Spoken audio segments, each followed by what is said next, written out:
अलैहिस्सलाम इरशाद फरमाते हैं कि जो बंदा एक बार सल्लल्लाहु अला मुहम्मद सल्लल्लाहु अलैहि वसल्लम कहता है तो रब कायनात उस पर 70 दरवाजे रहमत के खोल देता है।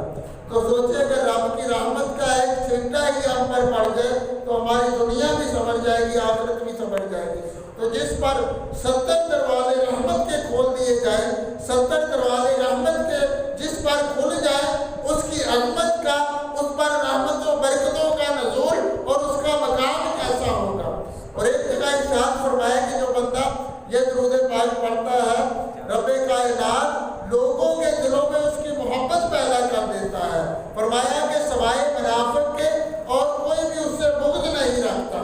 तो अगर हम ये दुरूद पाक कसरत के साथ पढ़े तो रब कायनात हर चीज़ के दिल में, इंसानों के दिलों में, जानवरों के दिलों में, जिन्नात के दिलों में रब कायनात हमारी मोहब्बत पैदा कर देगा।